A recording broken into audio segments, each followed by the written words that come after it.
Okay. So hello, everyone. Thank you for being here. My name is Paul D'Ambrosio, and I teach Chinese philosophy at East China Normal University in Shanghai, where the四海为学collaborative learning project is based. Today, we want to welcome everyone to our 6th book discussion. We'll be discussing Professor Chris Fraser's Late Classical Chinese Thought. We have a very nice lineup of scholars from different places to discuss with Professor Chris Fraser.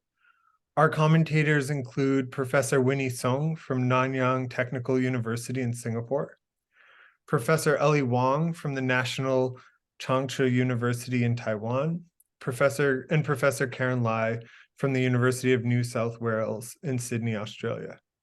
We also have Xianzhe, a talented young postdoctoral fellow at Sun Yat-sen University, who's serving as chair for this book discussion. So again, I want to thank everyone who's been invited and everyone in the audience for making this event possible. The book discussion will be 2 hours, ending at noon Beijing time. To start, our chair, Xianzhe, will introduce Professor Fraser, who will then outline his book for 20 to 30 minutes, if that's okay, Chris. And then each of our commentators will have time to discuss with Professor Fraser. Xianzhe will first introduce them, and then they have about 20 to 30 minutes each to discuss with him, and we should have about 20 to 30 minutes, or sorry, maybe 15 minutes each to discuss with him, and then we should have about 20 to 30 minutes at the end to have questions and participation from the audience. So before getting started and handing things over to Xianzhe, I want to say a few things about the四海为学Collaborative Learning Academic Forum. The四海为学Collaborative Learning Project hopes to distinguish itself from some of the less productive conventional practices in contemporary academia.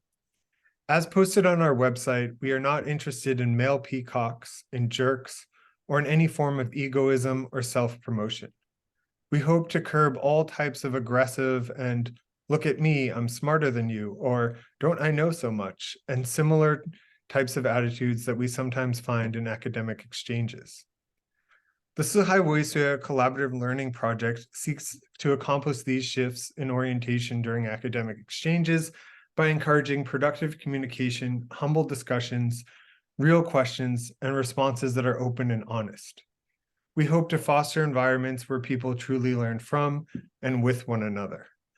And actually, Chris, before this, I was talking to Tim Connolly, and he was saying, "Oh, what's the event tonight?" And I said, "It's Chris Fraser's book." And he said something like, "Chris is like the most humble, like nicest guy I've met," right? So I think you really, in many ways, sort of, at least in my interactions with you, kind of embody the spirit of what we're doing. So thanks for being here.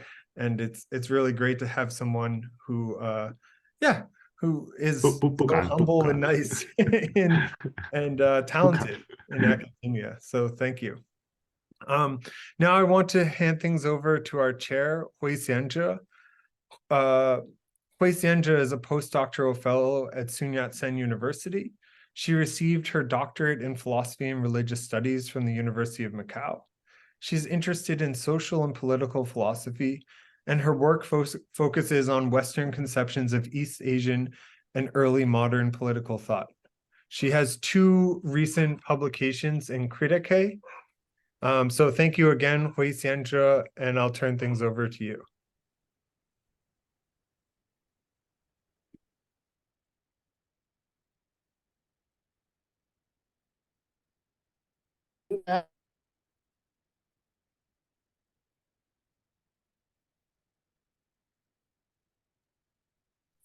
Xianzhe, you seem to be frozen. Maybe try to shut off your video. That might help your connection.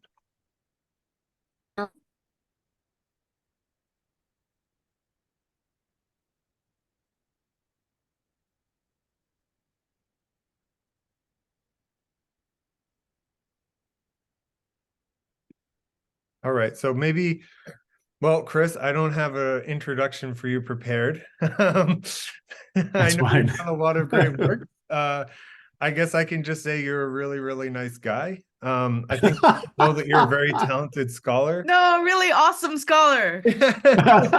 um, yeah, I will say I emailed you earlier or last year. I was working on an article on Goixiang, right? And I work a decent amount on Goixiang, and I thought Chris doesn't really work on Goixiang, but he has this article, and it was really amazing. It was a really, really great article.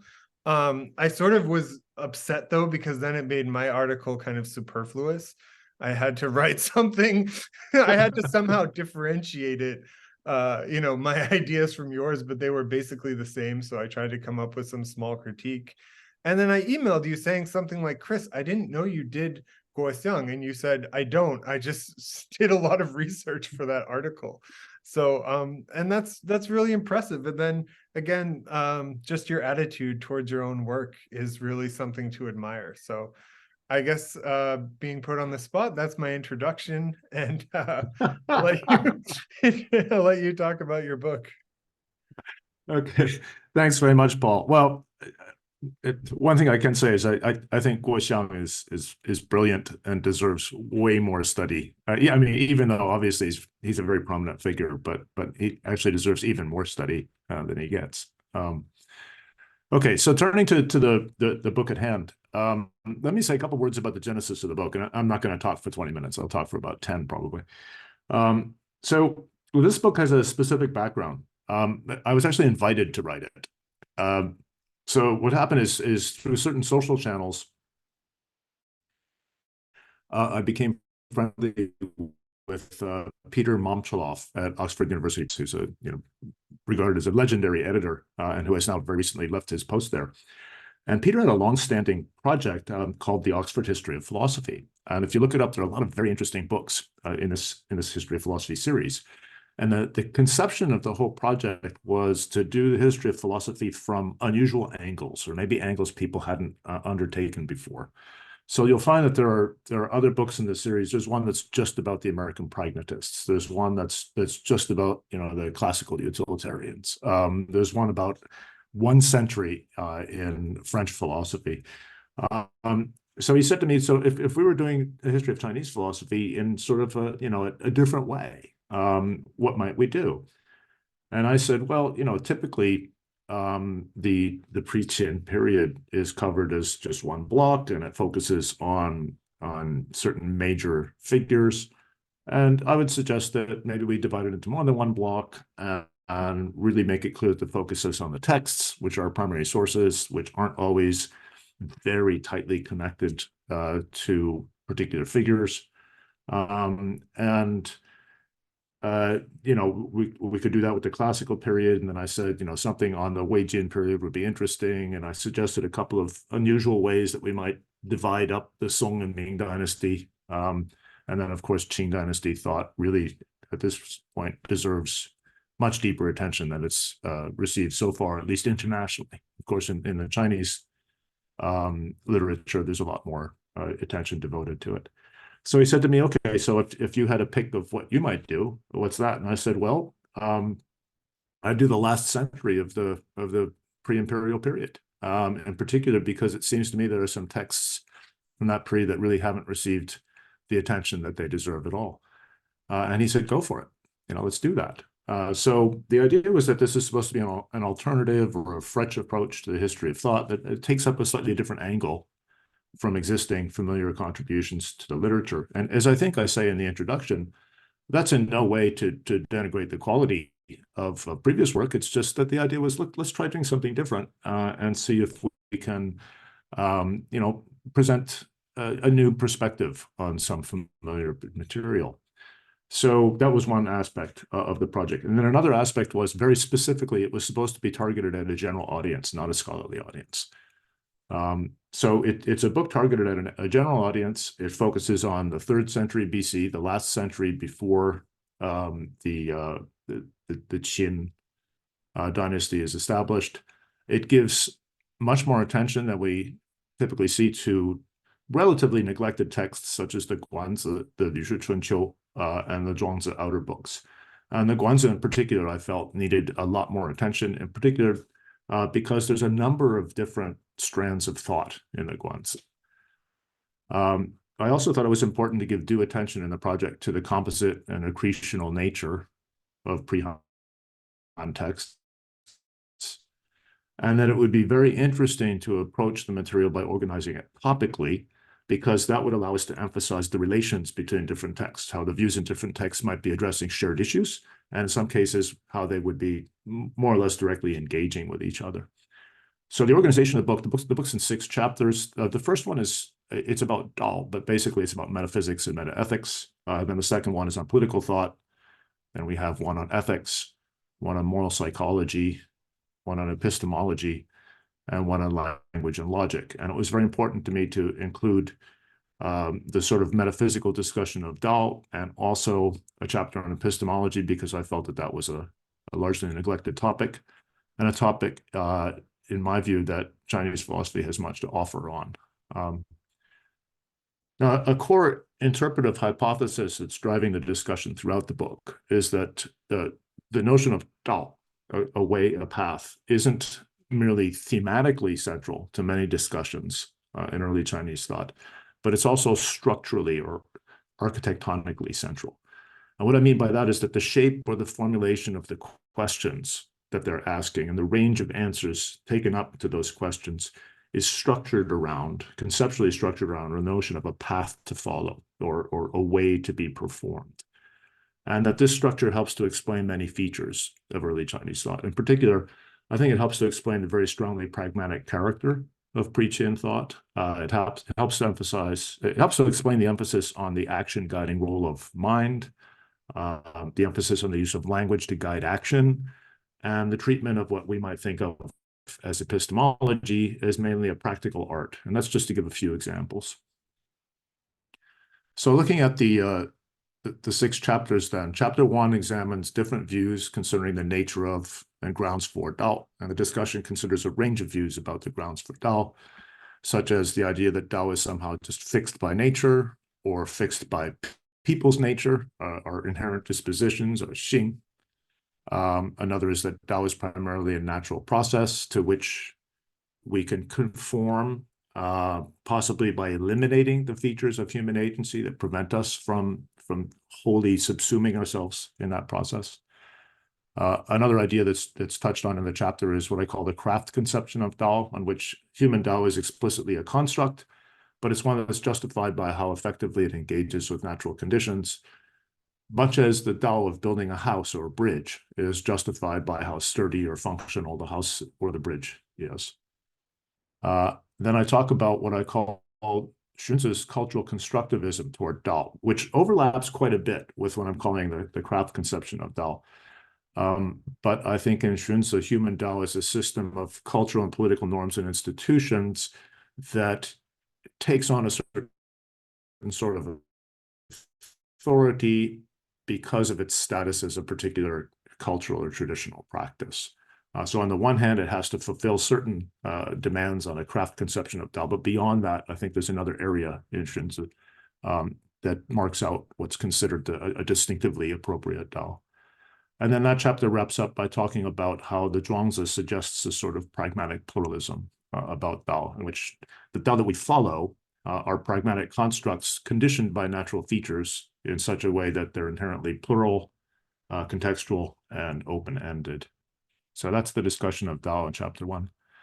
In chapter 2, I look at views of the origin and justification of political authority. And I wanted to, among other things, bring out the richness and diversity of state of nature accounts of the rise of political authority in early Chinese thought, because I think this is, again, a neglected topic. It's not widely recognized that throughout the history of Chinese political writing, there have been repeated sorts of reflections on the origin of political authority. So it looks at the origin and justification of political authority. It examines discussions about methods of governing, including moral education, rigorously enforced standards or laws, and leaving people alone without interference, and governing through a sort of responsiveness to people. a key issue in that chapter is whether governance should ride primarily on moral education or on strictly enforced laws backed up by rewards and punishments. And that's familiar to everybody as an issue that's even identified in the Analects. So the text considers the perfectionist theories of rule that we find in the Guanzi and the Xianzhe. It considers the standards or models or law-based approach of the legalists. It looks at contemporaneous criticisms of legalism's flaws, including, in particular, what I see as a very, very deep and very, very rich line of criticism in the Xianzhe, which I think actually deserves attention from political philosophers today. It looks at different applications of the pivotal value of impartiality, which I think drives both realist and legalist appeals to standards or laws. And one result of looking at a wide range of texts dealing with ethical and political thought is, for instance, that you're able to recover the discourse regarding the concept of gong, impartiality or public-mindedness that takes place in the late classical period.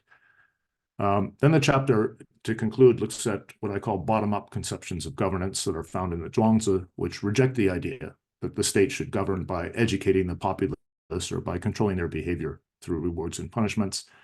Instead, these texts advocate a type of self-organizing community in which authority exists to facilitate people's own self-so activity. I think maybe perhaps a surprising result of the discussion in that chapter is that it identifies a very widely shared conviction among early political writings, the legalists aside, which is that the key to sustaining social unity and political unity is genuine, unforced popular identification with the state. So many of the texts, I think, in the end, actually advocate a kind of very light-handed approach to governance. That's chapter 2. Chapter 3 looks at ethical theory, rival accounts of the normative Tao that we should follow in order to live a well-lived life.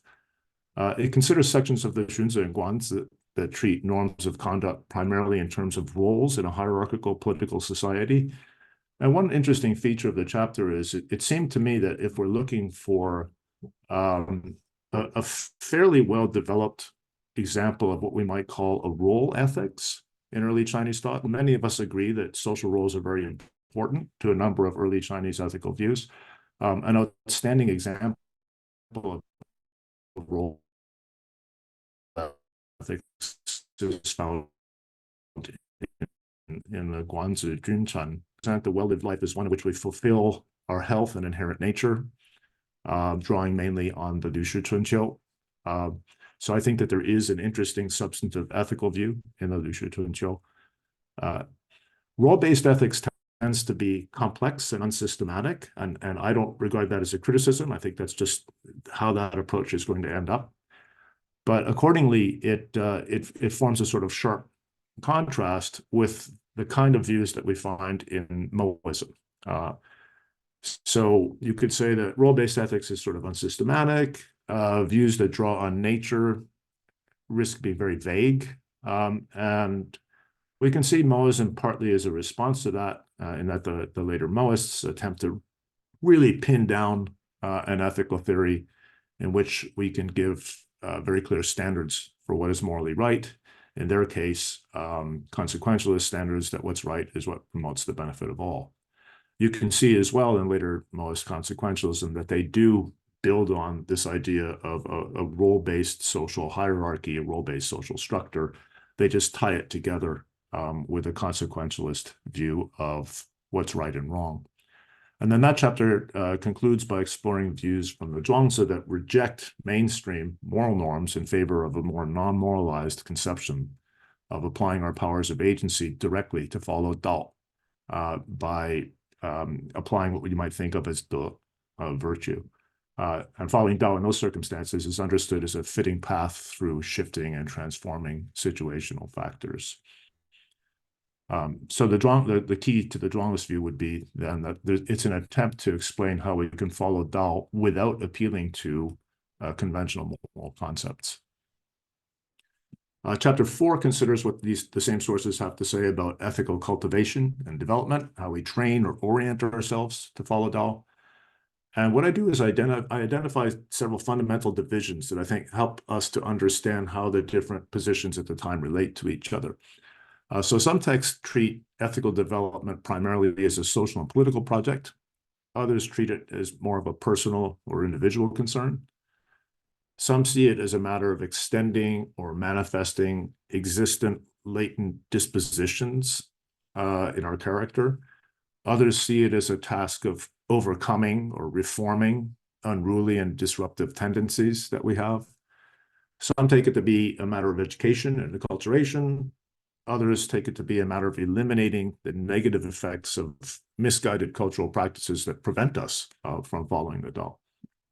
So I point out that in the Lü Shi Chengqiu, the Guanzi and the Xunzi, we find writings that approach ethical development as a political project aimed at leading society to internalize norms and practices through collective education, habituation, and reinforcement. And I suggest that it's interesting, in a way, we can look at Taoist primitivism also as a sort of collective political project, but in this case, instead of seeking to impose norms and practices of Tao on the population, they're advocating that we remove them in some way. So it's a negative process of undoing certain sorts of social and political influences rather than reinforcing them. And then texts that address individual cultivation, particularly this question of whether following Tao is a matter of fulfilling our inherent dispositions or of reforming our inherent inclinations. I look a little bit at Mencian views, but devote special attention to Xunzi's views, eventually reaching the interpretation that for Xunzi, all action is a matter of endeavor, through which we reform pre-existing tendencies and redirect our activity in ways that we approve of. And I spent a little time contrasting all of the preceding views with what I call the stillness view, extracted from the Zhuangzi, on which following Tao lies in setting aside human endeavor entirely, such that the patterns of the world somehow directly guide us, directly pull us along. The chapter wraps up by considering whether the Zhuangzi might offer a way of drawing together insights from both the Xunzian endeavor view and the stillness discourse, which really emphasizes a kind of responsiveness. Might there be a way to draw those two together? And in the case of the Zhuangzi, used the example of skilled performances to illustrate the psychology of following Tao well and how it involves both exerting ourselves in a kind of endeavor and responding in a kind of sensitive way to the circumstances that we encounter. Okay, the last two chapters, the epistemology one and the language and logic one. Chapter 5 explores ideas in early texts that touch on topics and themes that you and I might categorize as epistemology. Of course, early writers won't see it that way. To the extent that they have any label for that area of discussion, I think they would probably converge on the label that Xianzhe gives it. And Xianzhe calls it Xinshu, arts of the mind, arts of the heart. In late classical thought, knowing is understood as a competence in distinguishing, sorting, and assessing things. I mentioned a structural, connection to Tao. Well, Tao is a set of practices. Therefore, knowledge is the ability to perform those practices well. And therefore, knowledge is a kind of competence. Epistemological discussion focuses on how to interact with the world competently, understanding and avoiding potential faults in your epistemic performance, which is basically the epistemic side of your performance of Tao. The text looks at, the chapter looks at the treatment of epistemological concepts in the later Moist texts, on the dialectics, and considers the Moist's direct realist account of knowledge, and then contrasts that with Xunzi's conception of knowledge as being culturally constructed, along with the Annals discussion of epistemic excellence and conscientiousness. So in both Xianzhe and the Annals, we find an emphasis on what I would call certain epistemic virtues and on excellence in epistemic performance. In both texts, we find a concern with pursuing competent epistemic performance by identifying and applying appropriate criteria in a way that enables us to avoid bias. And both of these discussions, I think, touch on themes that intersect with contemporary virtue epistemology. And I think they both call for continued development with respect to contemporary virtue epistemology. The discussion in that chapter then moves on to explore how, perhaps in response to the sorts of views that we see in Xianzhe and the Annals, there are passages in the Zhuangzi that imply that there can't be any genuinely unbiased standpoint. There aren't any genuinely neutral or ultimately correct criteria, nor is there any one fully open-minded or neutral epistemic stance. And both the Annals and Xianzhe seems to be a desiderata for them. And the Zhuangzi seems to be saying there's no such thing. Instead, we can aim only for a careful critical understanding of how the norms that we adopt in particular contexts for particular purposes might facilitate performance in some respects, while at the same time biasing us in other respects. And I suggest, and I think this is a fairly common view, that the Zhuangzi material presents a distinctive brand of epistemic virtue or practical wisdom grounded in awareness of different norms of judgment, their relation to the world and to each other, and their potential utility and disutility in particular circumstances. And that, if we wanted to give a name to that sort of epistemic virtue, one of the names that we could extract from the Zhuangzi is Ming. And Karyn, for instance, has written about Ming at length. Okay, last chapter, chapter 6, treats language and logic.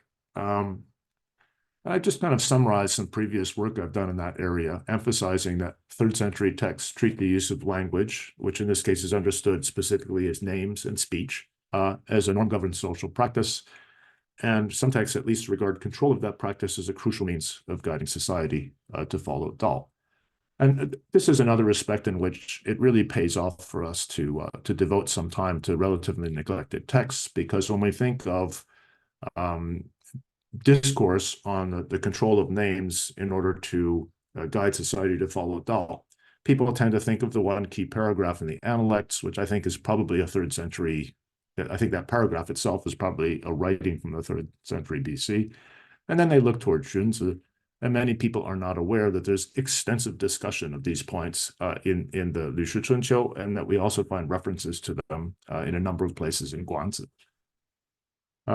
So the central, against the background of these texts, we can say that the central purpose of speech was to guide action through teachings, commands, and laws, for example. So if we think of the paradigmatic speech act, for many Western philosophers, the paradigmatic speech act is to report how things stand, to give a description. The cat is on the mat. And it seems that the paradigmatic speech act for many of these texts is instead to give an instruction, to ask you to do something. So that sort of background approach to language is reflected in what's obviously the most prominent topic of discussion on language, and that is zhengming, correcting names. So the chapter devotes some attention to explaining the significance and motivation of the doctrine of correcting names, and how that doctrine about the use of words is intertwined with political ideals and with the concept of Dao. Now, because observing shared norms for how we use names was so crucially important for ethical and political reasons, in particular regarding the social project of following Dao, philosophers of language needed to explain the grounds for the proper use of names. And that's what led them into offering various sorts of explanations of the semantics of names. In particular, in the later Maoist texts and in Xianzhe, we see, I think, fairly rich semantic theories attempting to explain why certain things should be distinguished as the same or different, and so why they should take a certain name or not. And that chapter goes into their views in some detail, explaining how, for different texts, objects are considered to take the same name, either by appeal to inherent similarities in the objects, or to features of human perception, or to how drawing distinctions in a certain way aligns with or is a product of social practices that we develop, which must engage with the world in various ways. And then the book concludes with a short section sketching theories of logic and argumentation from that time. Assertions, against the background of the views of language we looked at, assertions are understood as predicating names of objects. For an assertion to be correct is for the object in question to indeed be the same kind of thing as the ones normally referred to by that name. And so argumentation is understood as an activity of giving explanations to support drawing the distinctions between same and different one way or another. where this notion of sameness is explained by the prevailing semantic theories of the time. So because of this emphasis on sameness relations, it's only natural that logical inquiry is going to focus mainly on analogical reasoning, because analogical reasoning seemed the obvious way to convince people to look at things as being the same or different. So argumentation was seen as primarily analogical, and the text explains the different sorts of discussions that the texts offer us about analogical reasoning. Okay, so that's sort of an overview of the whole book. I'll wrap up there. Thanks. I got a few texts already from people saying they're going to buy the book now. So it is a good overview. Xianzhe, do you want to see if your connection is how it's doing?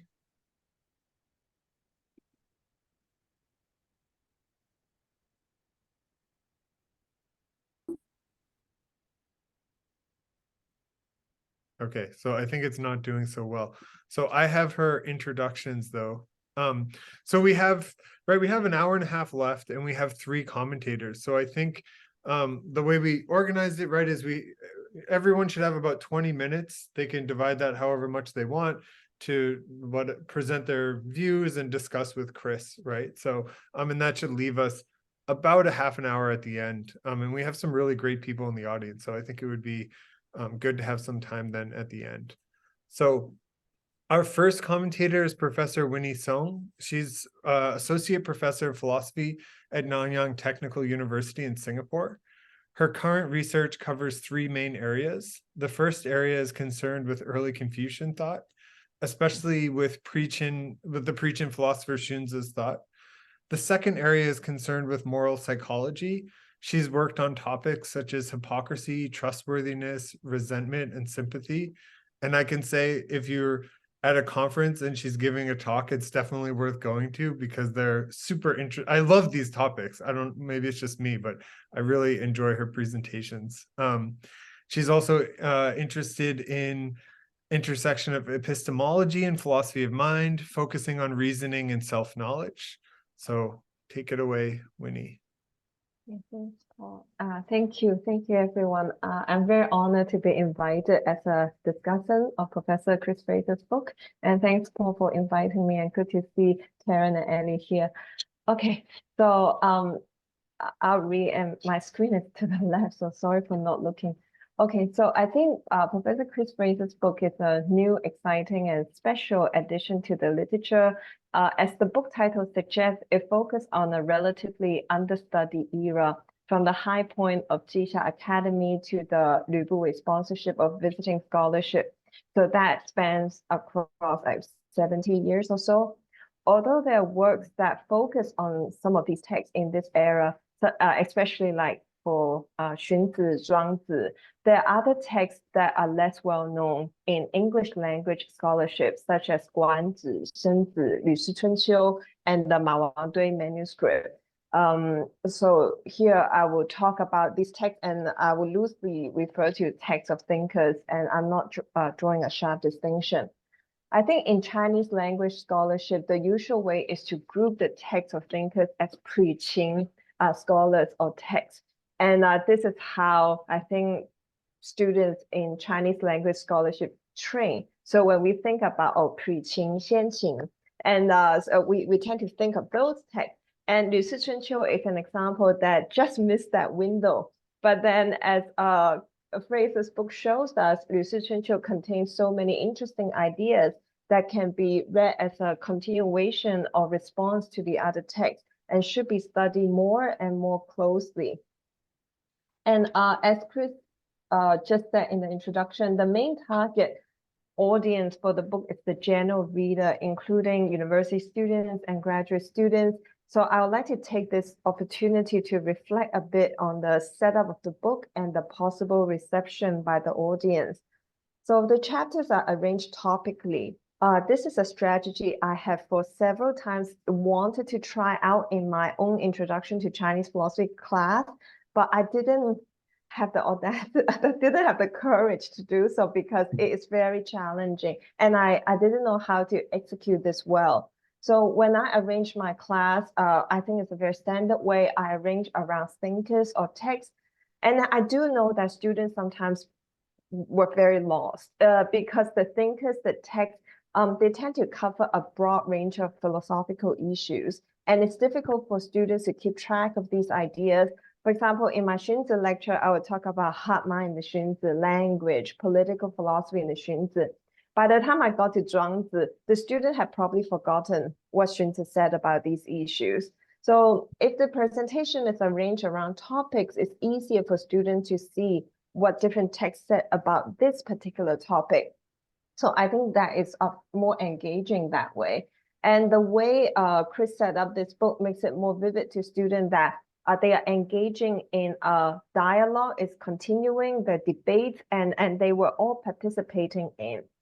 And another virtue of Fraser's book is that in presenting the so-called well-known texts, such as Zhuangzi and Xunzi, Chris presents in a way that's on equal footing with the so-called less well-known texts, such as Shenzi, Songxing. So I think this avoids framing the student mind in one way, leading them to think, oh, these are supposed to be the more interesting texts than other people. So I think like now we are not under state orthodoxy anymore, and students, they have the advantage and the vantage point to look at these understudied ideas, such as those by Shenzi and Songxing, without any bias and preconception. So this might lead to discovery of new like insights and ideas that scholars for hundreds of thousands of years have overlooked. So I think this book helps me a lot in showing me a way of how these texts can be introduced topically to a general audience. Okay, that said, I share some still pedagogical worries. So in arranging the book topically and showing how these thinkers respond to one another, it's inevitable that Chris has to land on one way of interpreting a certain idea. So for example, you would present what you think Xunzi said about the Tao and how it differs from Zhuangzi's Tao. And within scholarship, though, there are debates about Xunzi's Tao and how that could be understood, and that might differ from Fraser's interpretation. So I understand the difficulty in maintaining the delicate balance between introducing a general audience to a topic and showing them the intricate on one hand, and on the other hand, showing the audience the intricate and complex scholarly debate on a particular issue. So I'm not against this way of presenting your own reading and show how they come into dialogue, but perhaps it'd be more helpful for the general audience to add a further reading section after each chapter to provide a bit of more reference points. Another worry I have with the topical arrangement is that there's a limit to how many topics you can cover. And sometimes we need to highlight the contrast a bit more for the students or general audience and skip over some similarities. So for example, in the Tao stillness section, I think it's very helpful, but for example, Xunzi also talk about Xu Yi Jing, and that could be very different from Zhuangzi, or maybe not so much. So, but then I understand it's too much for general audience to get into. So I'm still trying to find the balance, and that's why I'm still hesitating in teaching like a general class topically. So I think all the topics covered in the book are important topics, but there are also other important topics like qi, moral emotion, that understandably Chris doesn't have the space to go into.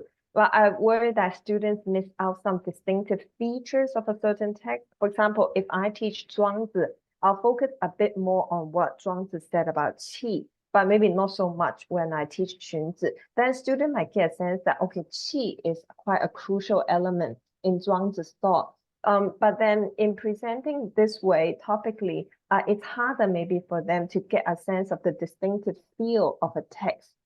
Okay, so I will give you my own example as a student. So when I read the last chapter on language and logic, I'm completely in student mode because these are not the texts I'm familiar with, and I'm trying to understand the text and keep track of the ideas. But for example, like when Gong Sun Long is mentioned, it was quick for me, someone without any background, and it's quite difficult to follow the discussion. And I also wonder why, just out of curiosity, when Chris, you present the discussion like in later moments about paralleling around page 231, you give your own examples, but why not use the own examples for the text like 且夫读书非书也, 好读书好书也. So like the 且 and the how, that contrast, and yeah, I'm just curious why not present the example and show the students the difference. Okay, yeah, so these are some pedagogical reflections. I think the book is already very comprehensive. In terms of the target audience, I think maybe it's more suitable for graduate level or above, for those who have some background understanding of the intellectual history. Okay, now let me say very briefly about how this book helped me for my own research.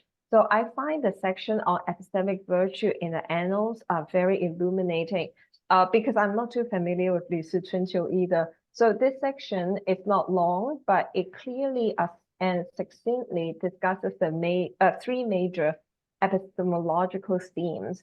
And I think it's a very stimulating section for me that flags lots of important points and passages for further reflection and research. For example, I think the idea of epistemic caution is very novel, interesting. And this idea of knowledge is the default outcome of normal cognitive functioning. That's also very interesting. And that could quite it could make quite a contribution to existing epistemological debate. And I think a lot more can be written on these. And I'm glad that Chris identified these themes in Li Shi Chunqiu, because I'm working on the Xianzhe and the Mencius, and I'm seeing similar concerns. So it'll be interesting to do more research on these areas and identify some broader assumptions that reveal a way of thinking that's characteristic of these texts in general. So I think it would be good to borrow Fraser's words in his discussion of Li Shi Chunqiu. It would be good to know a pattern of both this similarity and similarity. So I think a lot could still be done in terms of tracking a pattern of thinking across these texts, like broader, even like they are not aware of some deep assumption they have held about, say, the default mode of knowing and like the important epistemic virtue. Yeah, thank you.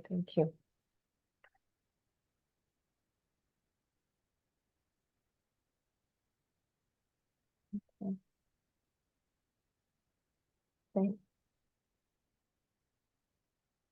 Okay, so actually I've got one more paragraph to say. I just want to say this example of how like someone like me interested in epistemology find the gems in this book. And I think other scholars who are interested in other topics like political philosophy or ethics, they could find their own food for thought in other sections as well. Yeah, thanks.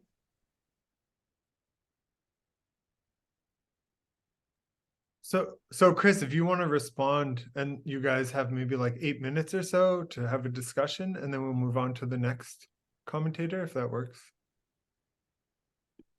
Okay, great. Winnie, thank you very much. I'm delighted to hear your remarks, and I think you have some very valuable reflections here. Regarding sort of your overall critical remarks about the scope and the depth of the discussion, I'm pretty completely in agreement. We all know that in any project of this kind, you're forced into making certain selections, and inevitably there's going to be a bit of a trade-off in whatever selections that you make. And so thank you for pointing out, some of the points in which I traded off certain things for the sake of certain other things, but by no means does that imply that we don't think that the omissions are not important material, well worth discussing. In this particular project, because of the nature of the project, what I was attempting to do, I had to set aside a lot of scholarly debate about some of these issues. I tried to make up for that, and that's another reason why the book doesn't have footnotes. That we wanted it to look like this basically when Peter and I planned it out. But I tried to make up for that to some extent by having a further reading list at the end of the book, in which I tried to mention, pretty much all of the recent book-length treatments of the period, which I know encompasses people with a variety of different viewpoints. But I guess what we can say then is that there's a certain extent to which the book is supposed to function as a kind of introduction from which the reader will go on to explore various issues for themselves. Okay.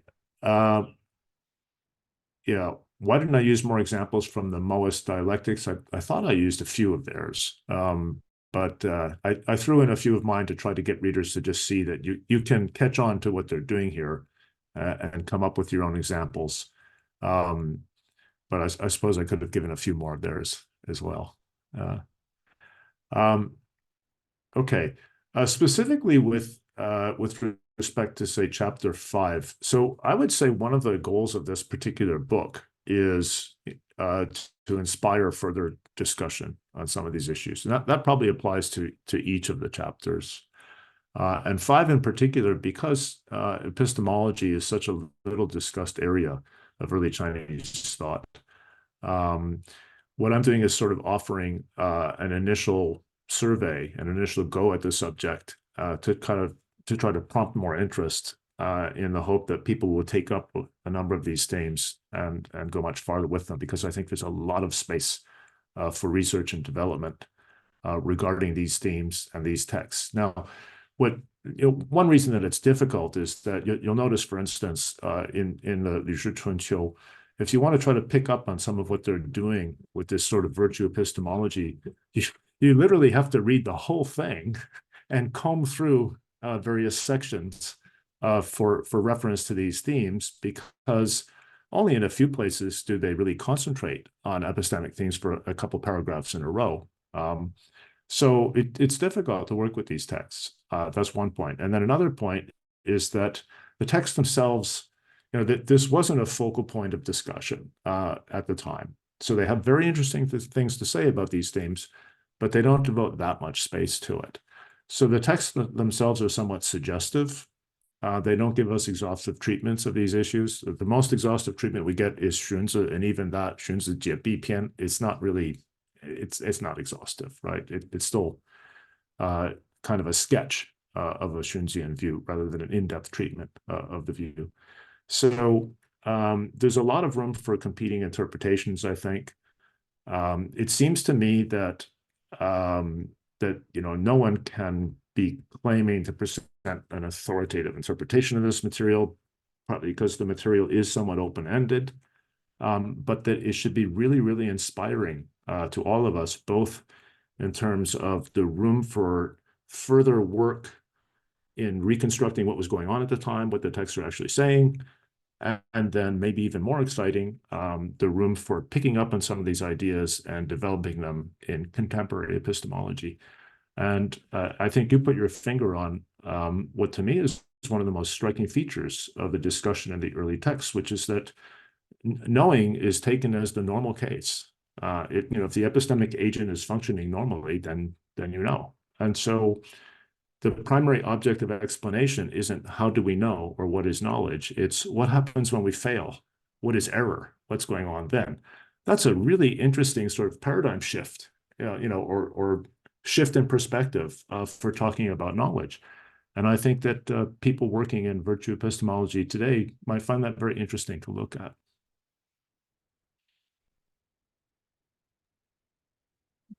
Thank you, Chris. I agree. So I think I don't have time to respond, but yeah. Okay, great, thanks. So we'll move on to our second commentator, Professor Ellie Wang.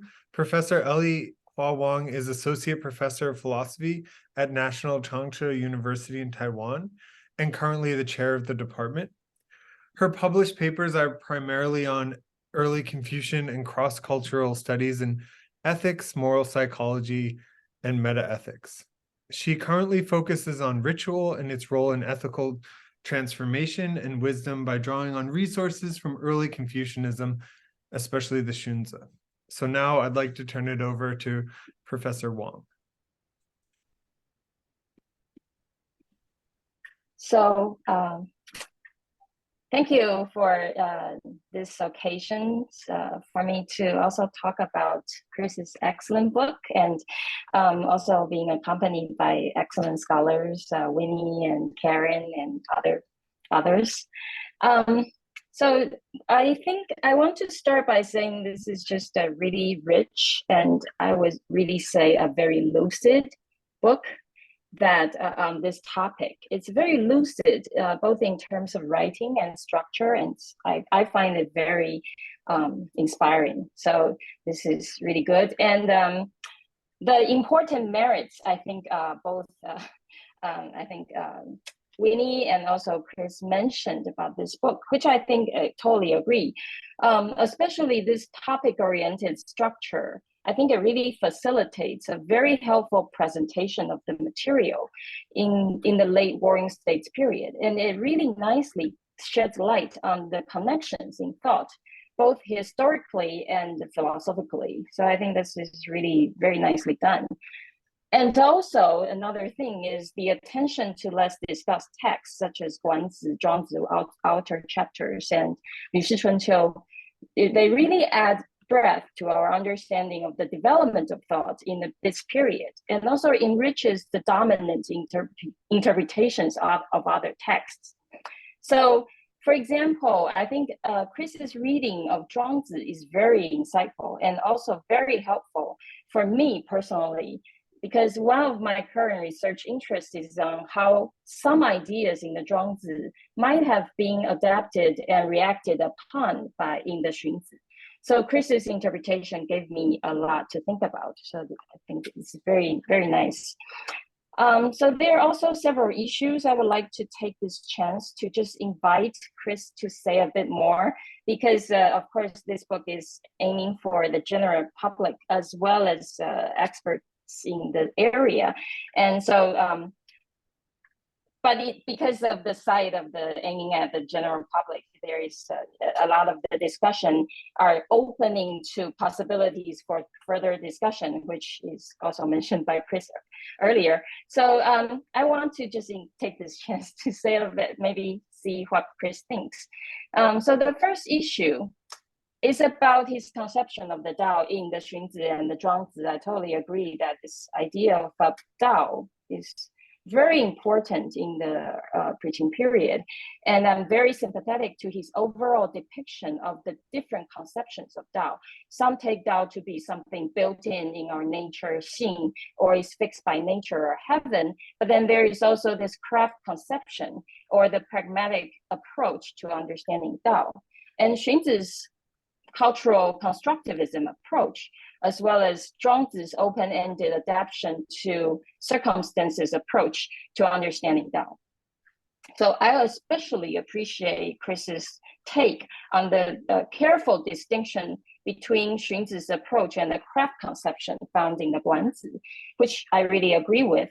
And I do think it is true that Xianzhe takes Tao to be more authoritative and constant. So it also seems right that, as Chris pointed out, the authority of Tao in the Xianzhe comes from its cultural and aesthetic features. And I would also add that its authority also comes from its connection with what is real and what should be and should not be. So this echoes Chris's point that Xianzhe's cultural constructive conception is distinct from the craft conception, in that it is not merely pragmatic, where whatever goes, goes. However, I wonder whether there is really a qualitative difference between Xianzhe's conception and the craft conception, or Zhuangzi's conception of the Tao. So that's what I want to explore and see what Chris say. One may argue that the important difference between Xianzhe on the one hand and the craft conception and Zhuangzi's conception on the other is that Xianzhe's Tao is supposedly fixed across situations and not flexible or responsive as the craft conception or the Zhuangzi's performance conception emphasize. However, could this be merely a difference in degree? So I wonder the extent to which we should take Xianzhe's Dao to be fixed across situations. Certainly, Dao is to be differentiated from specific rights and laws, since Dao is the patterns behind specific regulations. And Xianzhe indeed admires the Western Zhou culture, but just like Confucius, he also encourages being reflective of ritual regulations and develop comprehensive mastery of the patterns so that one can be aptly responsive to change in specific situations. So there is this also an emphasis on flexibility and responsiveness in judgments in the Xianzhe. So flexibility and responsiveness at the level of judgment does not seem to be the central difference between the two sides. On the other hand, it seems reasonable to suggest that Xianzhe puts special emphasis on distinctions such as social roles and hierarchies, as well as basic value orientations such as humaneness and rightness, Ren and Yi. And these form what Chris calls the single authoritative scale of judgment, which one may argue is where his view differs from the craft conception and Zhuangzi's conception. However, it seems that Zhuangzi does have a conception of Dao that forms its perspective. There is no distinction such as beauty and ugly. So it also seems to count as a kind of scale of judgment that is single and authoritative. The difference seems to be that Zhuangzi's Dao is not aiming at good human order. If that sounds correct, my question then is this. If the importance of the conventional moral concepts in the Xianzhe is to transform people's consciousness, motivations, and actions, ultimately for the good human order, how thick and fixed can they justifiably be? That is, to put it differently, if the distinctions such as social orders and hierarchies and basic value orientations such as humaneness and rightness are indeed what is required to establish good human order, would the craft conception and the Zhuangzi's conception really disagree with these basic patterns and value orientations given this aim? So that's the first question about Dao. And then I also have a question, or maybe I want to raise the issue about agency. I do find Chris's discussion of the conceptions of agency in chapter 4, ethical cultivation, very insightful. He differentiates one conception of agency, the adaptive wandering agency in the Zhuangzi, from the sort of the idea Xianzhe talks about the endeavor agency. So for Chris, he thinks that it's a sort of Zhuangzi's idea. This adaptive wandering agency is a sort of synthesis of Xianzhe's idea of endeavor and the stillness tradition. So my question is this: would Zhuangzi's conception also suffer from worries akin to the ones that the stillness tradition faces? That is, even though we're not really drifting in the sense that we cultivate skillful adaptation in our wandering, in a sense, we're still just wandering without clear value orientation. And our self-directed projects do not seem to be grounded in any value other than the fact that we take it up by chance or choose it because of it. So in this picture, humans seem to have to simply accept one's fate and wander skillfully. So is there still room for this kind of agent for reflective endorsement and creation of one's fate and one's identity? Or does this view of agency implicitly assume a cosmic order that is coherent and benign so that our adaptive wandering in it can be justifiably be our self-worth? So that's the issue with agency. And I also have a question about another issue, which is also related to the issue of agency, which is on transformation and the significance of the heart-mind plays in these depictions. We see that transformation is a key concept in both Xianzhe and Zhuangzi, and also in the Guanzi. So one important goal of ethical cultivation and thus transformation of human nature is in the Xunzi is to be able to use things and not to be used by things, 义物 or 不异于物. In contrast, Zhuangzi seems to put a lot of emphasis on the transformation of things, 物化, and in many passages he uses such examples. For example, in the story about the wife's death or the butterfly dream. So I'm thinking this difference in goals in transformation may be one important reason why Zhuangzi seems to play down the significance of the heart mind, especially its judgment, and emphasize the importance of qi, which Chris didn't talk very much about in the book. So, but this seems to be also a very important topic, which relates to some of his discussions. So instead, maybe their difference in conception of agency also has to do with the different idea, different goals about transformation. However, if the goal is a way to return to being a thing, but one that is properly one with the world, could we see Zhuangzi as returning to the kind of existence following the Xinbei style and the stillness tradition, but simply emphasizing on the importance of skills for achieving it? So these are all topics that I would like to hear what Chris says. So thank you very much.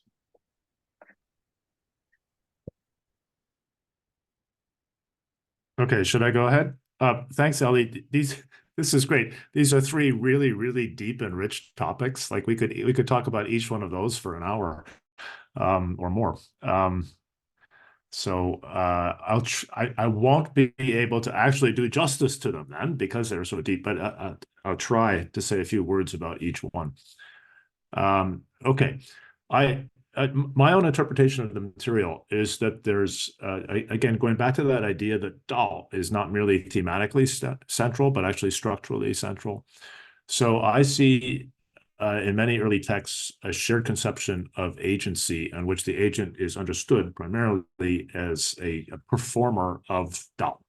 Okay, and you can draw analogies between a performer of music, a performer of some sort of dance, a performer of a skilled game, somebody riding a bicycle down a mountain road full of potholes. All of those things admit of at least partial analogies to this conception of the agent as a performer of Dao. So the Xunzi passages that emphasize expert adaptive responsiveness to context, I think, are illustrating that shared conception of agency. And I think they're among the most interesting passages in Xunzi. And we'll see that we've got these passages that not only emphasize your ability to respond to varying contexts, but make it clear that this is not accompanied by any sort of reflexively self-conscious deliberation. It's just automatic.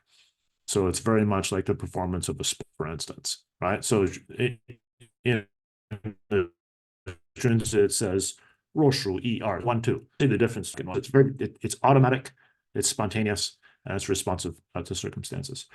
So is there a qualitative difference between that vision in the Xunzi and the skill stories in Zhuangzi, or a craft conception of Dao, or a Zhuangzi conception of Dao more broadly? So what I would say is that the concrete manifestation of agency in the two lines of thought is going to look a lot similar. In many contexts, it's going to look very similar. But if we step back, I think they certainly have a different conception of Dao, of what's going on. So it seems to me that you're saying that the concrete judgment as you go along is going to look similar, but in Xunzi, that's being driven by underlying norms of appropriateness that I think are taken as largely fixed and unchanging and not up to you and me. They've been determined by authorities in the past. So the adaptation is conducted at the level of the application of the Dao, not at the level of determining what the Dao is. So the ancient sages have set forth a uniquely appropriate human Dao and identified unchanging patterns that we should respond to, in roughly the same way over time, but then the detailed performance is going to involve a kind of contextual adjustment. So going back to the music analogy, maybe there's an analogy here between the musical performer playing a specific Beethoven sonata and a jazz musician who's completely making it up as they go along. Not only are they making it up as they go along, if they're members of a quartet, they're making it up in response to other people. And maybe the jazz analogy is a really good one because, of course, every sort of jazz piece starts off with a framework and a chord progression provided by some traditional, tune, and then they take it in various directions in response to the situation. So the contrast I see with Zhuangzi is that in parts of the Zhuangzi, and of course the Zhuangzi has a lot of different ideas in it, but in parts of the Zhuangzi, just what the underlying Tao is, what our basic values are going to be, which of the myriad different patterns we should respond to, all of that is open to question. All of that's open to contextual interpretation, and it's understood that it might undergo change and transformation. The nature of my agency, what I am as an agent might transform over time such that responses that were appropriate for me later become inappropriate, something different becomes appropriate. So Xianzhe, for instance, sees a hierarchical social form of social organization, hierarchical organizing structures as a settled, definitive answer to how to organize human communities. And in parts of the Zhuangzi, I think they would say, well, maybe we happen to organize things that way now, but it's provisional and it's open to change. So that's one difference. Another difference is that the Xianzhe, the ruest looking bits of the Guanzi, a number of other texts pretty consistently treat Dao at a social level. And in Zhuangzi, I would say there's room for a lot more variation across individuals. So in the Zhuangzi, social and political relations are among the patterns that constitute the circumstances that we have to respond to. So there isn't a neglect of social factors. They're definitely there. But it's understood that different individuals might respond in potentially different ways. So even within a single social setting, there could be a plurality of different Dao.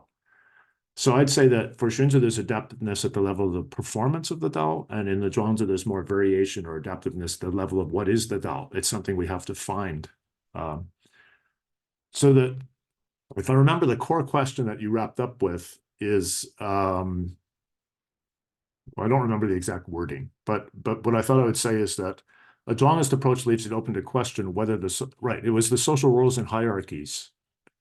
Right, a Zhuangzi approach leaves it open to question whether the roles and hierarchies and basic values such as Renyi are actually required for human life. So you said, supposing they are, is there going to be much of a difference? And I think that a Zhuangzi approach questions whether they are. And in fact, some of the Zhuangzi writings reject the idea that they are. So what I would say, and here there's a variation in different people's reading of different parts of Zhuangzi. So for me, there are many parts of the Zhuangzi that reject the idea that there's any single or authoritative Dao. There's this all-encompassing great Dao that all of our activity takes place within, but that one doesn't provide any action guidance. It doesn't tell us what to do. So I think then that, so I'm trying to say there's a difference between the performance level, the concrete performance level, and the questions about the norms of the path. And I think there's an equivocation between those in Xianzhe. It's a systematic equivocation in Xianzhe. So Xianzhe tends to systematically move from general claims about the need for ritual propriety to the idea that specific forms of ritual propriety are therefore justified. And that's a philosophical error. That's a mistake that's made in the Xianzhe again and again. The fact that you've got an interesting argument justifying some form of ritual propriety doesn't justify any particular form of ritual propriety. And so that difference tends to be erased in the Xianzhe. And so I would say, but that's the difference between the Xianzhe and much of what's going on in the Zhuangzi, that they recognize that difference. Okay, the second point was the stillness conception of agency versus the wandering conception of agency.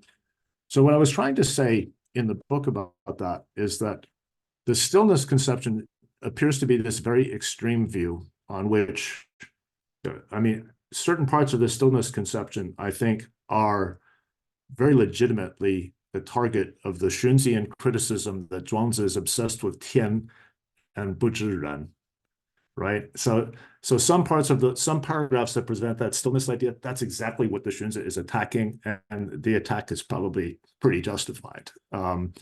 Because there's a sense in which some of the stillness paragraphs have just relinquished what we might recognize as human agency. And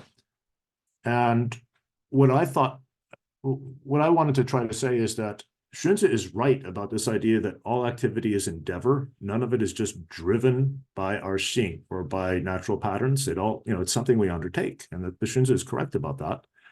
And the stillness writers are correct that the best sort of activity is very sensitively responsive to a situation. And it seems to me that the writers of the skill stories have said, yep, this idea is right, and this idea is right, and we can combine them. So the wandering conception of agency is one that doesn't abandon the human entirely. It's highly pragmatic. And by that, I mean, it takes for granted certain initial values and a certain initial direction to life. And it explains those by way of saying, it's sort of like the Heideggerian concept of being thrown. There we are. We've got this stuff. And if you want to talk about xing, I don't think the writers do talk about it this way, but you could say this is the xing with which I find myself, although my xing could change. And then the wandering conception says, okay, here I am. I start off with these values in this direction and these relations. These are my parents. These are my brothers and sisters. I was born in Taiwan. This is the language I speak. That stuff I have no control over. That's all my me. And I've just got that. Now what do I do? And given the context I'm in, I can say, am I pursuing these values well? Are there conflicts in my situation that might prompt me to modify them? Are there grounds to change what I'm doing? Should I go to graduate school in another country? Should I marry this person or that person? And maybe I should shift direction in some way. And the wandering mode of agency is one in which we see, okay, we start from here, and then we have these various factors to respond to skillfully, and we just do our best. And no deeper justification is needed, in that the expression of the great Tao through our agency is just that we find ourselves in that context. And then the Zhuangist ideal of performing the Tao well is how well or how skillfully are we responding to that context, understood in terms of how smoothly do we perform Tao? How well does it flow? So you mentioned, is there room for reflective endorsement? Yeah, absolutely. You can creatively remake yourself if the context prompts that, but it has to be justified in some way, right? So I'm acting in this way, and I discovered that this career direction isn't working for me. I'm actually not very talented at that. Maybe there's something else I can do. So our interaction with the social, historical, and personal circumstances will shape how we move on from there. So that's how I see the difference from both, say, a Xunzian view and a stillness view. Okay, and then the last point, this is interesting. We probably have different opinions about what's going on in Zhuangzi here. So when Zhuangzi talks about Wu Hua, I don't think it's reducing us to merely being a thing, but rather calling our attention to the fact that everything transforms. And isn't it interesting that you pulled that Xianzhe quote out, but as soon as you said, what was it, 义务 or 不义务 or something like that, 不务义, and I thought, oh yeah, but in Zhuangzi there's the 务务 or 不务务, which has to be many of my students' favorite sentence from all of Zhuangzi, to thing things and not be thinged by things. I've got an email from students saying, that's wonderful, I'm going to take that home and tell my parents. Okay, so what I would say is that we've got these passages in Zhuangzi that suggest we want to resist being a mere thing. That of course, to some extent, we are part of the one. We're one thing among others, but our agency goes beyond this mere thingness. And so I think that the skill stories and Qi Wu Lun and Xiao Yao You kind of converge in illustrating an approach to agency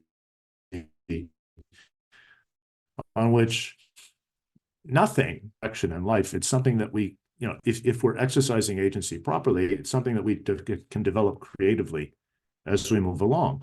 And that the potential for doing that is what the text calls the virtue, which I interpret as something like agent of power. Now, it's interesting that you focused on the concept of xin. I think that in the Zhuangzi, the xin is downplayed. So I think there's a shared conception of the xin as an organ fundamentally concerned with guiding action. And of course, in Mengzi and Xianzhe, that's emphasized. They wholly endorse that view. And in Zhuangzi, it's downplayed because of this worry. The xin obsessively applies certain fixed norms and is insufficiently sensitive to context. And they seem to be associating the xin with reflectively self-conscious action guidance. And they want to suggest that that's how somehow always insufficiently sensitive to context. It's too slow and it's too stubborn. And they want to replace that with something deeper, which you called qi. And maybe Winnie was referring to that too when she mentioned qi. And I think qi is okay. That's part of what they're getting at. I would probably call attention to the use in Zhuangzi of shen. I think shen is constituted from qi. So there's this idea that there is a more fundamental nexus of agency, which is active, but isn't the xin, it's something else. And that acting from that is certainly not merely being a thing. That there's still a sense in which you're responding to circumstances. If you wanted to pull concepts from across the Zhuangzi, then I guess you could say, if you are a mere thing, then you're depending on your circumstances. And insofar as we think of wu dai is associated with Zhuangzi's virtue, then acting from the shen would be in some sense wu dai. Yeah. Wow, that was a lot. Sorry, everybody. I went on for a while there. I couldn't interrupt you. That was really good. So. Thank you very much, Ellie. All right, Thank so you our very third... much. Thank you. Yeah. Thanks, Ellie. Yeah. Our third and final commentator is Professor Karyn Lai. Professor Lai is a professor of philosophy at the University of New South Wales in Sydney, Australia. She's the author of The Introduction to Chinese Philosophy, which has been translated into Chinese, Korean, and Portuguese. She has also edited volumes on the Zhuangzi and on epistemology in Chinese philosophy. Professor Lai is a co-editor of the Stanford Encyclopedia of Philosophy, as well as Oxford University Press's translation book series titled New Texts in the History of Philosophy. She is also associate editor of the Australasian Journal of Philosophy. Professor Lai is also looking forward to the launch of an extended podcast series on the early Chinese philosophical tradition with Peter Adamson in the History of Philosophy Without Any Gaps podcasts. And the first episode I'm reading here will be launched on the 10th of March this year. So that's pretty exciting, Karyn. If you want to say something more about it, feel free to. And thank you. Thank you. Thank you, Paul, for inviting me onto this book discussion. And thank you, Chris, for writing the book. Thanks, everyone, for being here. I'll say something about podcasts if there's time or if people have more questions. I've got quite a lengthy review, but I'm going to skip sections of it, much of which has been covered. So I hope, so probably what I have to say will come across as a little bit disjointed. So Chris Fraser's late classical Chinese thought breaks new ground on a number of fronts. A couple have been covered, including the set of texts that we don't typically see in English language philosophical discussions, and also the topical, the thematic focus of the chapters. Winnie commented that that's brave.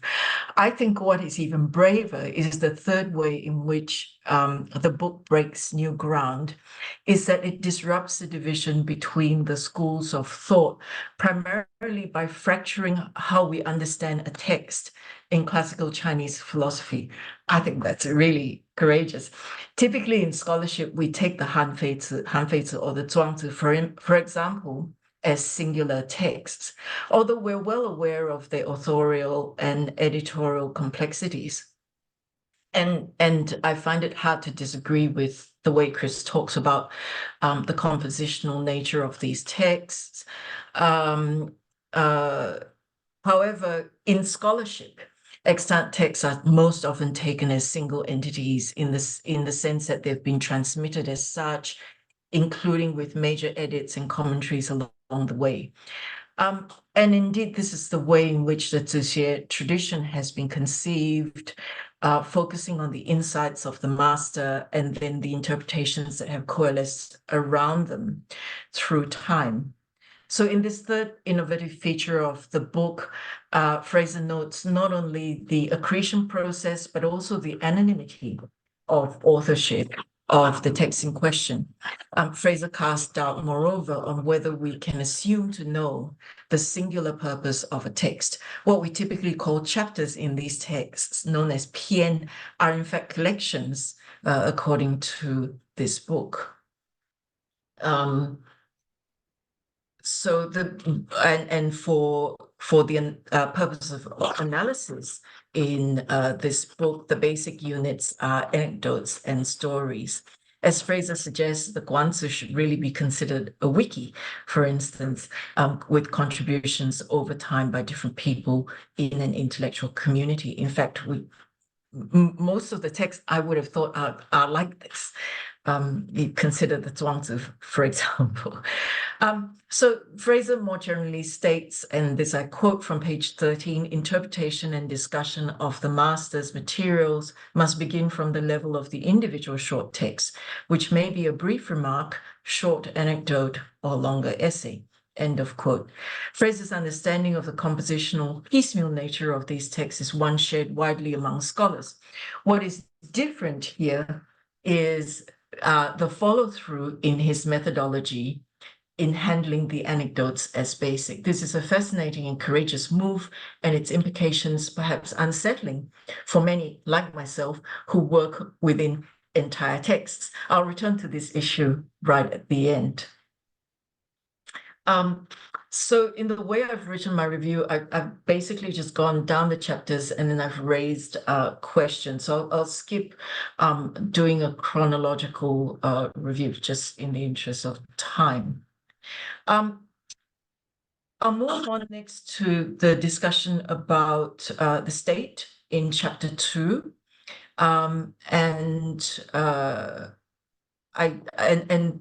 This chapter brings out many connected issues concerning the reliability of the ruler, his virtue and his impartiality. And it also covers the notion and scope of the ruler's power and authority and the role and lives of the people within the state. Perhaps the most difficult set of questions in this chapter concerns what is expected in the governance of the self-so community.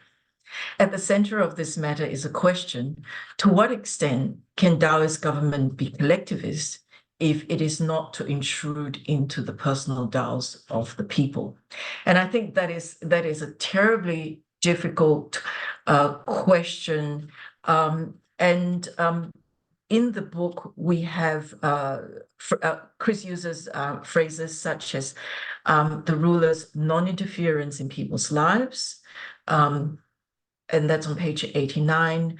And then on page 92, the ruler's actions must, and this is an extreme view, so wholly conform to the people's own tendencies, or that the ruler needs to be subtly facilitating the people's self-directed activities. Those of us familiar with this text will, of course, know that the Zhuangzi is frustratingly vague on what all of this means. And this is reflected in Fraser's coverage. So, Chris, if you have time, would love to hear more about the practicalities of these forms of government in the Zhuangzi. Okay, and then in chapter 3, which is a most fascinating chapter on ethics, Fraser covers the fact that in this classical period, questions about the affairs, this flows on seamlessly, of course, from chapter 2 about the affairs of state, that that in relation to the state, affairs are often restricted to management or administration, which of course means that ethics is very much something that comes within the remit of the government. But not all texts have social order as their primary concern. However, maybe that's why many of us are attracted to texts like the Zhuangzi. And the Zhuangzi, as Fraser points out, resists standards for human behavior, especially as Tao is continually shifting and transforming.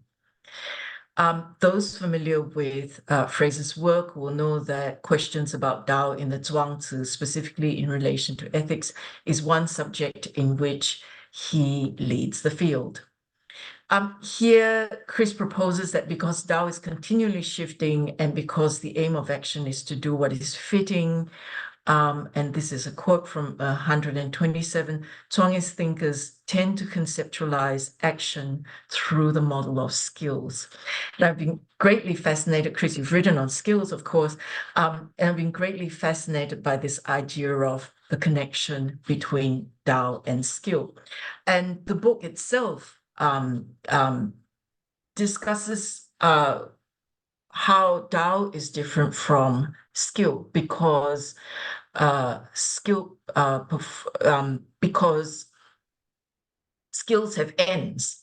They're irretrievably wound up with ends that are measured in performance. What is apt or what is not apt. By contrast, Tao has no such ends. And so this presents a puzzle for me.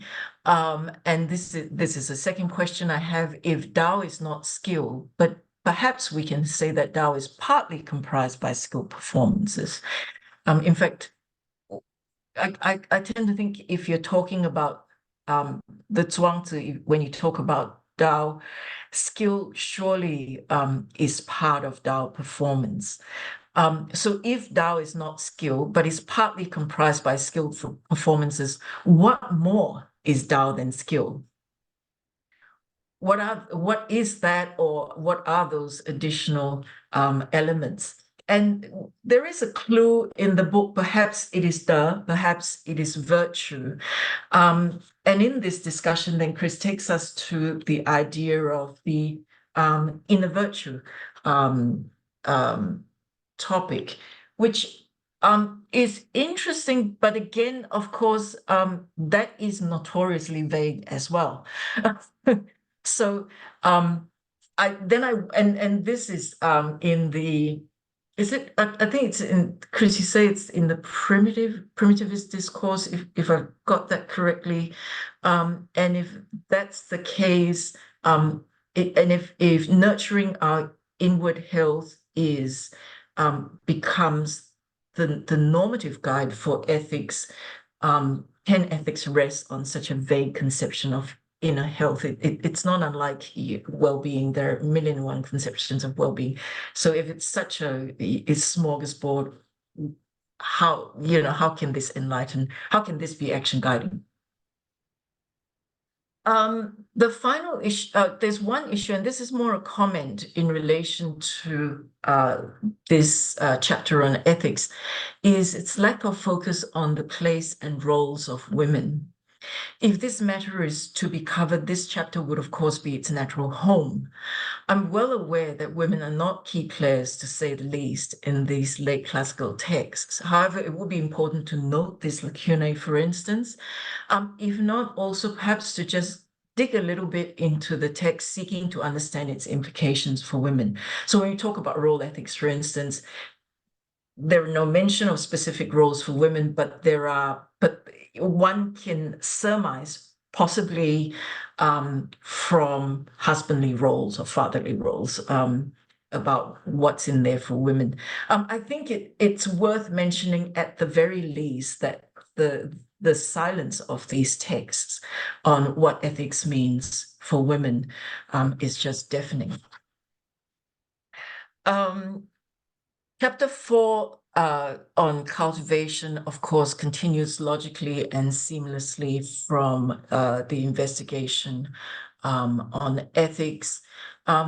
I really appreciated the discussions here, and questions are raised about how does an individual equip themselves for engagement with the world, although sometimes this issue is not up to individuals. Sometimes rulers take it as their remit to be setting out these schemes for individual. It seems to me that the discussions on self-cultivation converge on the underlying question of how it is possible to influence or shape the motivation of individuals. How do we make ourselves better, or how do we make them being the people, better? And some of the texts conceive of cultivation as a process in which individuals develop their dispositions.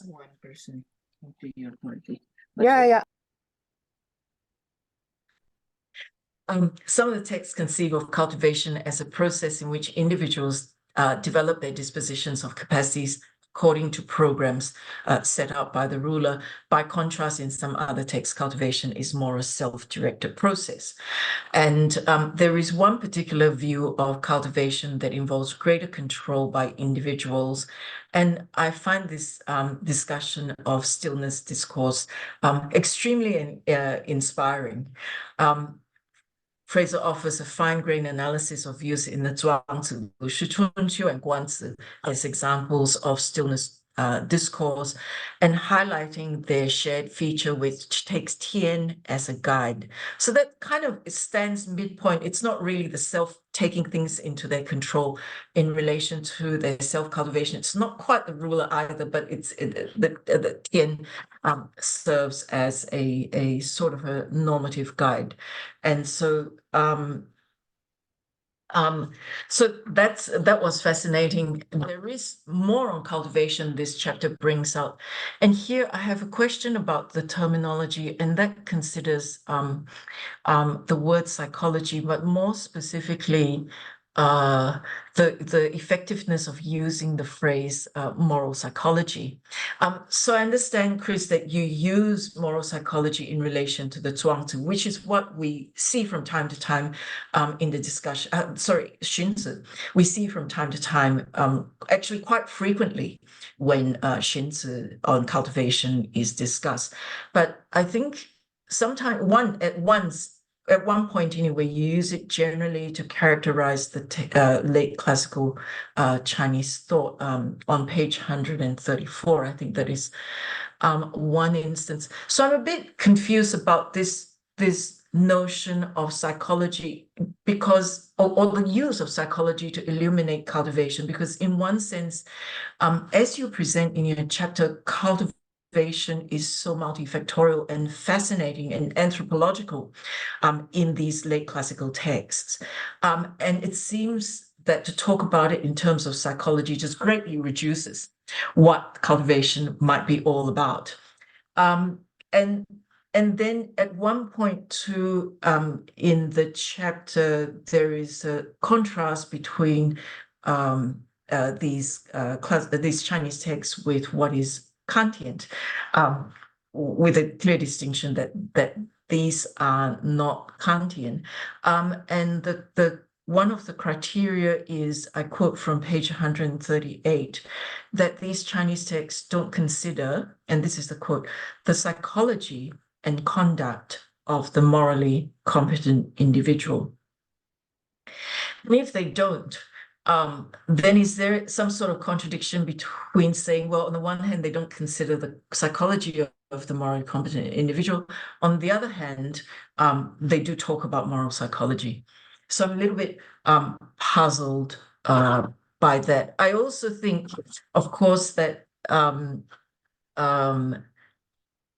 perhaps if we move away from these terms of reference in Anglophone philosophy, we might see that in Chinese classical texts, there is acute awareness that not only might individuals have the opportunity to control their motivations, but rather also that our motivations shape us, if not in the short run, at least in the long run. So such is the openness and hence the fragility of individuals in their ever-changing social, natural, and cosmic environments. And it's particularly, I think, this focus on the longitudinal aspects of cultivation over a lifetime is what is so, one of the features of Chinese philosophy that is so very compelling. I will praise for chapters 5 and 6. I've done a lot of thinking about epistemology, and Chris, I love the way that you very resolutely and in a very persuasive way present epistemic concerns in terms of competence. Of course, given what I've written and worked on, I think that's absolutely right. And from here, you then move on to questions about virtue epistemology. I also really appreciate the way in which you describe these deliberations as applied epistemology. I think it's really important to, set up ways in which what's going on in these texts are slightly different, and these various terms that you use are wonderful. You also talk about epistemic conscientiousness, and then back that up with so much detail from the text. So how we improve our own epistemic performance, how we avoid bias, how we ensure that our epistemic standards are robust, how important it is to exercise humility and discipline in handling epistemic matters, and perhaps most importantly, having the disposition of open-mindedness. So to me, all this just comes through so beautifully. Chapter 6, likewise, in the way it describes issues in language and logic, you sort out how the focus is on functionality of names, and how in a whole bunch of texts, the point is to fix names so as to guide discourse and social practices. And for me, the discussion on semantics is the most fascinating part of this chapter, which I suspect might be for you as well, Chris. Because it brings out how these thinkers did not merely seek to use names, but reflected philosophically on how names function in life. Questions about what we do with names, such as when we praise someone, what we pick out with names, what we do when there is disagreement, how to explain matters, and the uses of argumentation. These are just fantastic, and these discussions will greatly change, I think, the trajectory of particularly comparative philosophical discussions to come. So I come now to the final question, which returns to the methodological issue in relation to the way it considers passages and anecdotes as texts. So this method is daunting and challenging for philosophers like myself, whose work assumes the unity and coherence of single text, even though we know better. And you yourself, Chris, of course, have used this approach in your writings on Zhuangzi, Xianzhe, Mozi, the Mozing. Perhaps this method that is used in this text is quite new, and so there is sometimes a little reversion to the old methods of assuming the unity of single text. I'm not sure. Let me list 3 examples.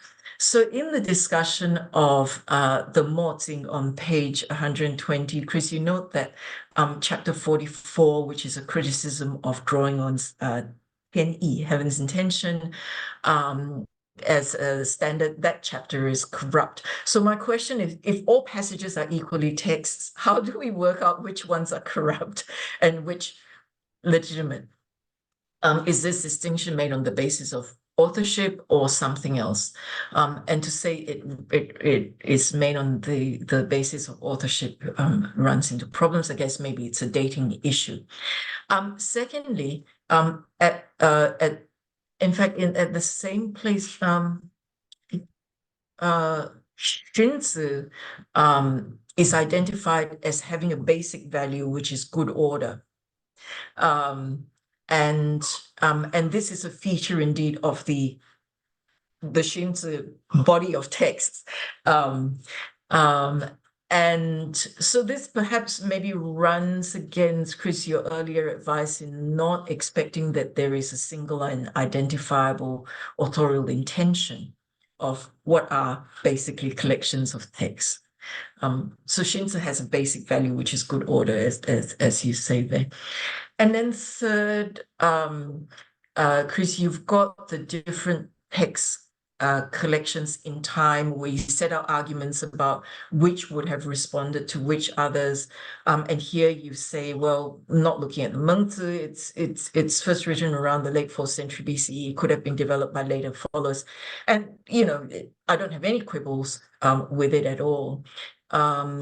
However, although you take in the book Mengzi primarily as outside its purview, sometimes it, you know, 6a with Gaozi comes in as being within the purview. So I would love to hear, and because I'm so intrigued by this methodology and find it daunting, I'd like very much to hear some of the major criteria you draw on. I'm not expecting this to be exhaustive, but some of the major criteria in working out the text in this book.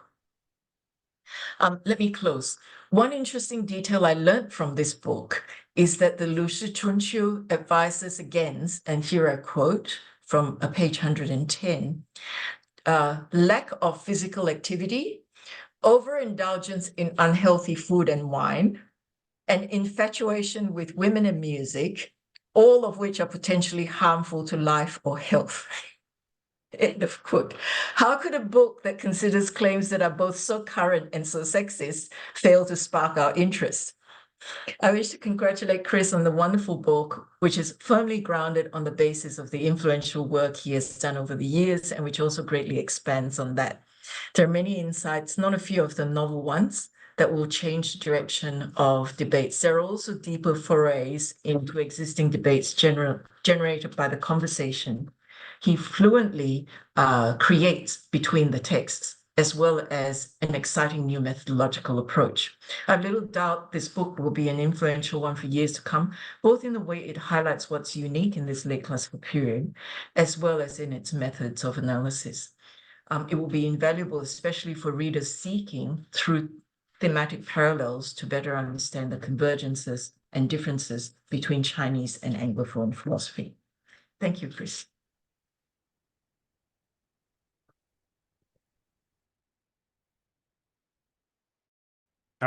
Thank you very much, Karyn. That was really interesting. And I really appreciated that very comprehensive run through, and you highlighted a whole bunch of interesting issues to look at.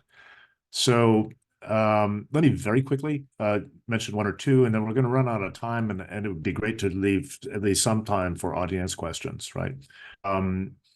So yes, the Lu Shi Chunqiu, isn't that interesting? Those are the opening sections, and assuming that the compilation was put together as something of a handbook for princes, it's nice to see that somebody thought it was very important to put very early in the whole thing this idea that you have to maintain your health, and you're allowed to indulge in wine, women, and song, but only within moderation.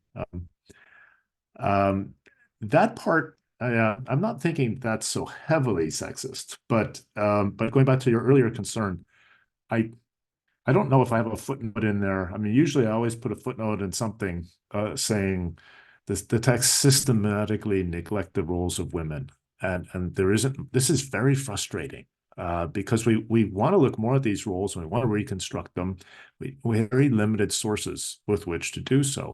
When we get texts that address role ethics, then I think that's almost one of our best hopes for a source. So when Guanzi goes through from the Junchen texts or related texts go through these exhaustive, lists of different sorts of roles and relations, we can see how women would have a role that go much beyond that, and it's very, very frustrating. And in particular, when the Mencius and other texts attempt to ground ethical attitudes and ethical development in family attitudes and family development, and they talk about, sons' attitudes toward their father and their elder brother, and they don't say anything about their mother. That's just absurd, right? We know that actually in practice, it had to be that the women in the family were providing the main ethical instruction for at least during the early years. And the texts just don't touch on that, and it's very frustrating. So the big question at the end, but you had several questions at the end. I'll take those first. One was, if we're reading the text as collections of short bits, how can we tell what's corrupt? And in the particular instance, we've got a text with broken syntax, right? I mean, they aren't even complete sentences. So we can be fairly sure that we've got, textual corruption in cases like that. So when I say something's corrupt, usually I'm referring to, it's obvious that the writing materials have been damaged at some point. If it's an interpolation, if it looks like someone has modified the text, I wouldn't call that corruption. I would just say, okay, this was a natural part of the text production process at the time, that things would be contextualized and modified in various ways. And some happened, and we can't. And in those cases, we have to assume that, maybe this possibility is there, but we can't reconstruct what's been going on. So if we're approaching the text those ways, how do we make generalizations like, good order is a shared basic value in the Xianzhe?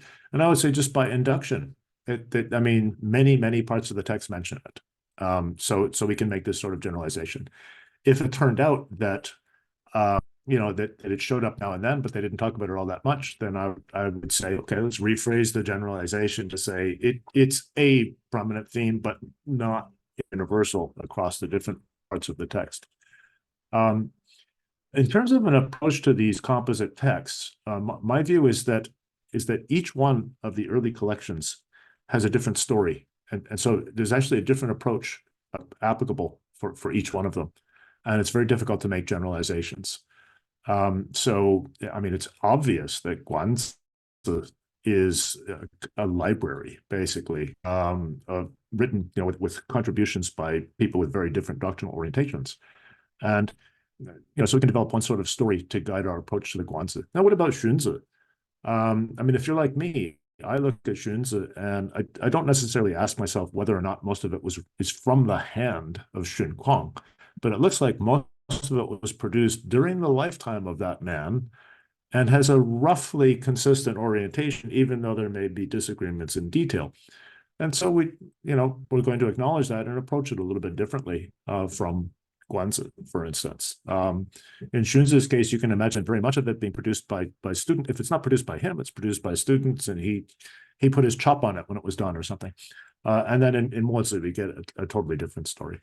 So we have to tentatively, with due acknowledgement that what we're doing is tentative, work out an approach to each text. And so going on to this idea of what we do with the Mengzi, my approach to that is very, very tentative. And as I say in the acknowledgements to the book, it's very much deeply inspired by earlier work by Dan Robbins. Okay, so Dan, really pushed this idea that the Xianzhe discussions of Xing evolve in a way that seems to engage with the Mengzi discussions of Xing. And that when Mengzi attacks the woodworking analogy in 6A2, if we look around, are there 4th century texts where we get a discussion of Xing with a woodworking analogy? And there aren't, as far as we know so far. But in both the Zhuangzi primitivist materials and in Xianzhe, we find a woodworking analogy in discussion of Xing.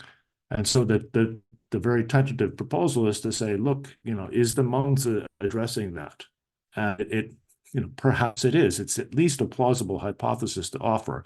So I try to underscore that this is hypothetical, but it looks like this is in a a potentially fruitful way of putting the text together. And then for historical reasons, I've got to put an asterisk there and say, we're not sure, but this looks like one interesting way to read these texts, and it might be historically plausible, with due qualification on all of those points. Okay, I think maybe I should stop there because we only have 10 minutes left. Yeah, thank you very much. I agree. Thank you so much, Chris. That's so enlightening. Okay, great. So we do have a question from Justin Tewald, but he left, Chris. So I'll just leave that for you to look at and chat. You guys are in Hong Kong. Maybe you'll see each other, bump into each other in Hong Kong. So if there's anyone who has a question, you can type it in chat, but we also more than welcome you to just turn on your mic and ask the question or provide a comment, whatever type of reaction I think Chris is very much open to.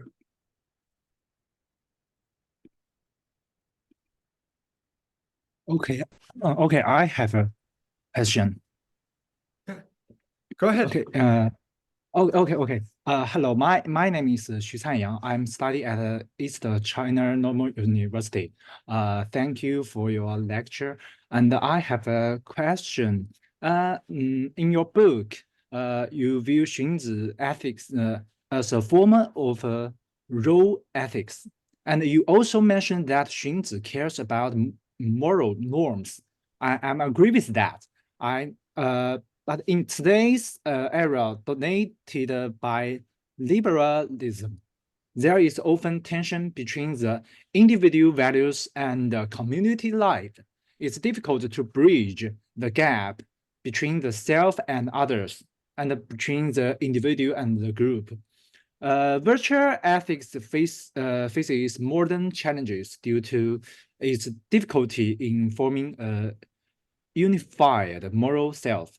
I believe Xianzhe's role ethics considers both individual and group values. So the question is, do you think Xianzhe's role ethics may break through the current struggle between virtual ethics and the ontology, or it may become an ideal form of ethics? And thank you. Okay, that's a very interesting question. So what's distinctive of a Xianzhean approach to ethics is the very strong social orientation. And so for Xianzhe, individual virtues are realized in the context of attaining social order, and they're, in a sense, derivative from the context of social order. And this is really, there's a deep ontological reason for that in Xianzhe, because Xianzhe thinks that what it is to be human is something that you can only achieve in a sort of social, collective social cultural context, right? So Xianzhe thinks that apart from our relation to society, we're not fully human. And I think there's a deep contrast between the Xianzhean view and, say, an Aristotelian view. Our political context is extremely important to Aristotle. You can only be fully human by being a member of a polis, part of a political community. But when Aristotle talks about values, he talks about the realization of aspects of our ergon, our function, as individual animals, basically, as individual humans. And there's this, I think there's a pretty clear distinction from a Xianzhean approach. So the key to responding to your question in terms of a contemporary application of Xianzhe's thought is, are we still comfortable with the social side of Xianzhean thought? And I'm not sure we are. I think that's open for discussion. I don't think I would want to come down firmly on a particular position on that issue right now. But that's what I see as a pivotal question. Okay, thank you. Great. Do we have another question?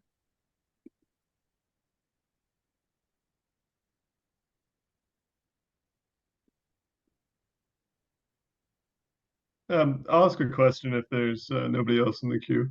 Yeah, definitely. Yeah, thanks, Chris. This is great. So I'm very intrigued by the what you were saying about epistemology in the later texts, like in Guanzi, where knowledge is the normal state, right? And then we have discussions about cases of error, right? So I'm wondering if you've thought about how this might connect to like knowledge first epistemology. So, I'm doing the seminar with Jennifer Nagel right now. She's talking about how like when we study apes, it seems like chimpanzees maybe make a knowledge versus ignorance distinction, but they don't make true or false belief distinctions. At least that's her interpretation of it.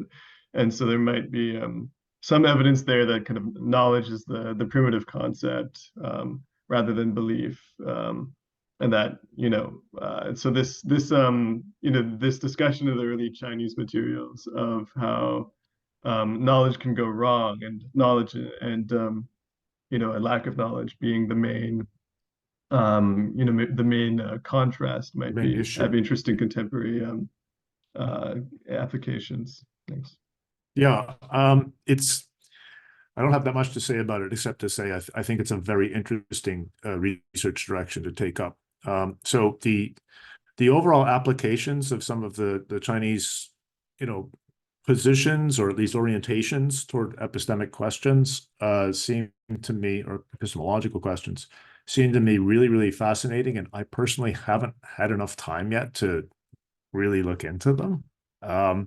So I say that by way of saying that, like when I think knowledge first, I think back to Timothy Williamson. And I read his early work in that area, so I have a little bit of background, but I'd want to look at how is it being developed since then, and is it just a conceptual relation or what have you.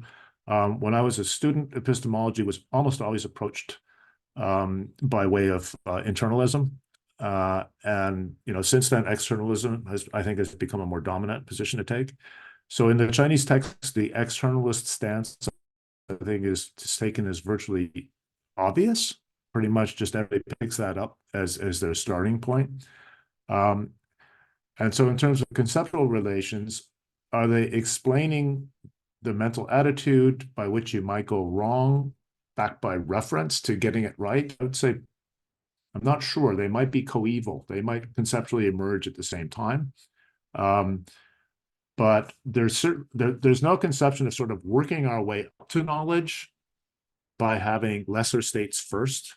It's understood that normally you are just going to, be in a state of possessing knowledge. So because they're thinking of it as a competence, okay, draw the analogy. The analogy is something like, most of the time when you walk smoothly, everything's fine, and you don't stumble, and you only rarely fall down. So most of what we're talking about in terms of knowledge, by analogy, this performance thing, is that most of the time you're just going to be getting it right, because it simply amounts to using names in appropriate ways. And once you've learned how to do that, you have a certain sort of basic performance competence that enables you to produce the right sorts of assertions in the right sorts of situations. So that seems to me the starting point. Now, what I would, by way of answering your question, is I'd want to look a lot more closely at exactly what people are claiming in the knowledge first discourse, and then see to what extent there are correspondences to what's going on in the Chinese text. And I haven't done that work yet. Thanks, You're Chris. welcome to, though. Yeah. I'll report back. Yeah. So I see that as an area that's like, waiting for us to dive in and develop a lot of this stuff, basically.